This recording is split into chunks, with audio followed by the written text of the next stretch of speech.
We have Dr. Julie Yannick and Dr. Lauren Hack. We're very excited to be here today, and we're going to be talking to you today about Project ECHO and Ecstasis. These are both models to increase behavioral health workforce capacity and prevent burnout among providers serving systems-impacted youth. And if you feel comfortable, we'd love for you to turn on your camera so we can see your faces if you feel comfortable, but we just want to encourage you to do that. We're a friendly bunch. So anyway, thank you all for joining. So our agenda today, again, will be to talk about this Project ECHO model for community behavioral health organizations serving systems impacted youth and families. We're going to go through some preliminary program outcomes based on this model. And then we're going to spend a good chunk of time going through the specific consultation model that we use as part of our ECHO program called Ecstasis as a solution to address behavioral health provider burnout. So first, I'm never sure how many people know about Project ECHO. It's kind of become this worldwide phenomenon now, but ECHO stands for Extension for Community Healthcare Outcomes, and it is a knowledge-sharing model led by teams of subject matter experts who use a telementoring platform to provide training and telementoring to empower and build capacity of local health professionals to provide care to their patients and families where they reside. And so just a little bit of background, Project ECHO was initially developed at the University of New Mexico to improve primary care providers' capacity to treat patients with hepatitis C in their communities, where there is limited access to specialty care. And so to build this capacity, this ECHO model, again, uses a video conferencing platform to bring together multidisciplinary teams of specialists or content experts who can provide training and case-based mentoring to community providers, again, in the communities where they're serving their patients. And in this way, this model really facilitates providers being able to develop the capacity to use also, best practice care for their patients. And so today, the model, I think there's over 900 different ECHO programs, and they span a range of clinical conditions, including pediatric mental health. Some other things to note about this model is that it's all teach, all learn. So it's really this kind of community of learning environment that it fosters. And so how this works is, again, the subject matter experts and content specialists, share their knowledge and learnings in, particular topic areas. And then the community professionals, they get the chance to really share the types of issues that they're facing around providing access to care for their clients and sort of the strategies that they tailor to work in their own communities. So it's really this cyclical kind of learning network. So really briefly, how it works is we use Zoom and we come together. So we usually have cohorts anywhere between like 6 and 20 people. So we meet virtually. We start off with a brief didactic presentation on a specific topic. In our case, it's related to a behavioral health assessment or treatment planning or treatment intervention, which I'll talk more about.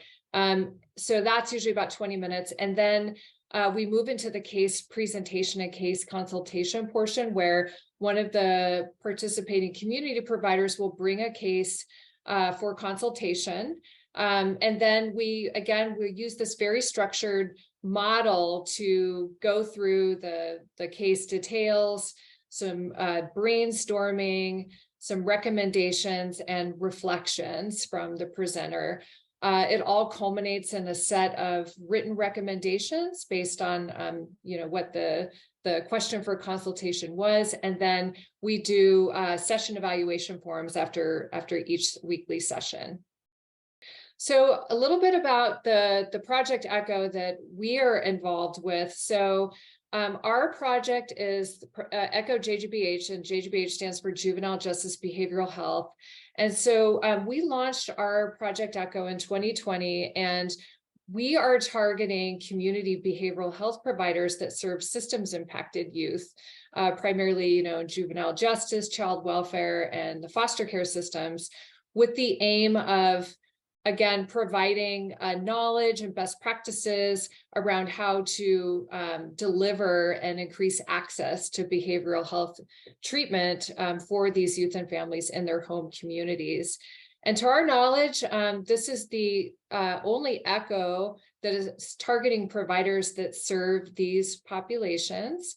And the benefits to youth and families, again, really being able to maintain continued care in their communities, so not having to travel far to receive, best practice behavioral health. They can remain with the same provider who they often have a trusting, established relationship with. And again, this access to empirically supported practices and supports that may not otherwise be accessible. So we have a 12-week curriculum, and I'm not going to go through each one of these in great detail, but just to highlight that our curriculum is really focused on, again, best practice assessment, treatment planning, and treatment intervention strategies for youth with co-occurring mental health, substance use, and complex trauma, understanding that those things are all very prevalent in these youth and families. And you could see we go through a number of different topics related to the assessment, and again, like conceptualizing the case, informing treatment planning, and then specific didactics on what are some of the best practice strategies, say around substance use treatment or substance use intervention and trauma and so forth. So a big part of our sustainability is being able to assess outcomes, both with respect to like implementation success. Is our program feasible? Are we, getting sort of good attendance and good engagement and such? And then we also are interested in what the impact is on providers' knowledge, self-efficacy, and a lot of the skills that we're sharing, and also to a smaller extent, but also very important, sort of the uptake or the implementation of some of these best practices. So let's see, we launched the program in 2020, so we're on our third year. And so far we've collected data from 80 participants. We do a pre-training survey and a post-training survey at 6 months, and that's how we're collecting the data. But this slide is showing the feasibility. So you can see we have a range of licensed providers from different fields. We also, our program's also available to unlicensed providers. So we've served 80 participants from 20 different organizations throughout the state. And you can see that attendance is pretty high. So for a 12-week curriculum, we're seeing about 75% of our participants are attending all 12 sessions. And then another metric that's important, I mentioned the case consultation part, and about 80% have presented a case at least once during the 12-week curriculum to get that mentorship and peer learning.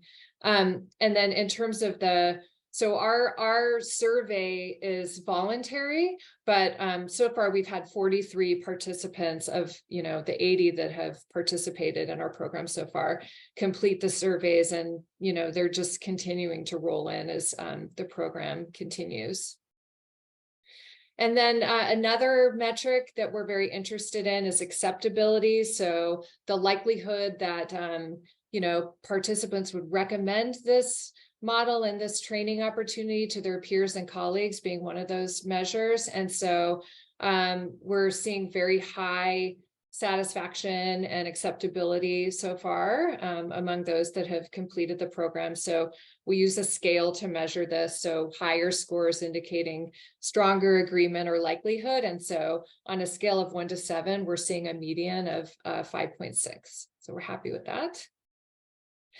And then some of our key sort of, I'd say more like impact measures are, again, what are the changes we're seeing pre and post with respect to knowledge levels in these best practices, and also the self-efficacy and feeling confident and comfortable in implementing these practices with their clients following the training. And so what we do is we, take those topics that you saw in the curriculum, and we ask questions again before people participate and 6 months later. And so far we're, seeing things trend in the right direction. We are seeing gains in both knowledge and self-efficacy. They're not necessarily big jumps at this point, but actually, any movement is important for us to be able to track. Okay, thanks so much, Julie. So now I'm going to talk about the second part of the ECHO sessions, which are really focus on this case-based learning. And we use this specific model that has some evidence that it could potentially reduce provider burnout, which I'm sure we're all aware of how important this is right now. And what's interesting about this is it's also giving you sort of a demo of what our didactics are like. So this is actually the first didactic that we give as part of the ECHO series. So these are the learning objectives that we hope folks get out of that first didactic. And I also hope you all get out of this kind of abbreviated version, kind of recognize the association between burnout and outcomes, identify potential solutions, and also actually get to learn how to facilitate a specific model. And again, we use this model in every ECHO session with the hope that by the end of it, the providers really feel empowered to use this model in their own settings to help prevent burnout. And interestingly, if you look at your all's responses, they are pretty aligned with what the literature definition of burnout is. And it really breaks it down into these three components of feeling emotionally drained or exhausted, having this sort of like depersonalization or cynicism towards the patients that we work with. And then also just feeling like we're not really doing a good job and we don't even know how to do a good job.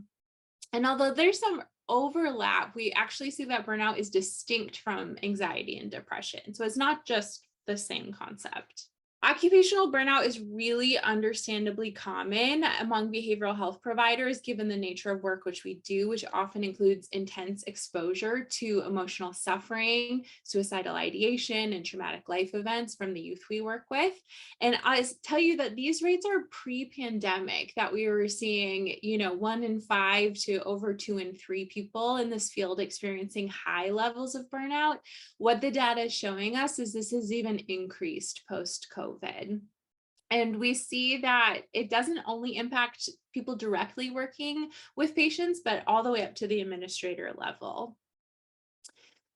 Burnout is really an equal opportunity condition. We don't see that people with different backgrounds tend to be more or less likely to experience burnout. What we do see is that younger, less experienced folks tend to report higher levels of burnout, but we actually think this is due to attrition, right? And burned out people leaving the field. Because if you look within a person, if you don't do anything about burnout, it doesn't get better. And in fact, it can get worse. So whenever I present this slide, I get reactions that it could be validating and also really frustrating, right? Because a lot of these things are out of our control. We don't usually have control over how many hours we work, what our expectations are, the time pressures, the resources that we have, this role ambiguity, sort of like really feeling like we understand what our role is and what we need to do it well. The one area that we are trying to have some impact on, well, we do try to impact role ambiguity a little bit with our didactics and sort of giving tools and skills, but really we're trying to tackle this supervision and consultation.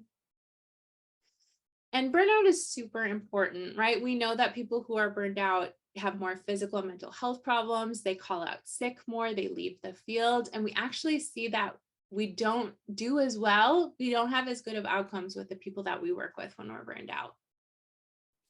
A number of things have been tried to impact burnout. Again, some of these may be outside of people's control, like maybe you don't have control to, just restructure your job, right? But we do have some control over giving this training and education with the didactics, and then again, doing this supervision and peer consultation. We do know that it's important that people who are in these models have some burnout, but aren't completely burned out, right? Because once you're fully burned out, it's actually really hard to bring yourself back from that. And it's also really important that people are opting in rather than being sort of forced to do these, because that can actually just make us feel more burned out if like our boss is making us do this consultation group. And what's really important is when we do these, we want to make sure we're upholding a safe, respectful place and space where people can feel like they can bring true vulnerable questions to the group without any sort of fear of punishment for what they're sort of bringing up. So how does this peer consultation in theory impact our burnout? We see the research shows us that people who participate in these tend to have less negative feelings towards the patients. It improves their communication and consultation skills. They feel more supported and satisfied. It also reduces feelings of isolation and stress, both at work, but also in our personal lives, which is interesting. And then because all of those things could actually enhance the outcomes of the youth we work with, that could also impact our burnout, right? I know I tend to feel less burned out if I feel like the people I'm working with are making some progress. So now I'm going to switch over to a brief video, just sort of describing the model and the principles of this specific consultation. One method of peer consultation is called the ecstasis model. The ecstasis model is designed to be reflective, learner-centric, interactive, and emotionally engaged. The ecstasis model can help generate ideas, bolster support, and may even improve the outcomes of those we work with. How does an ecstasis consultation work? First, someone from the team presents a case to the rest of the group. This could be something you're stuck on or something that's contributing to burnout. Next, the group asks the presenter fact-based questions. This is not yet time to problem solve. Next, the presenter silently steps back and observes the team conducting diagnostic brainstorming.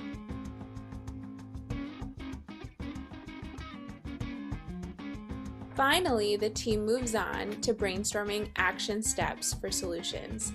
This is when problem solving occurs. In the last step, the presenter joins back in to provide reflections.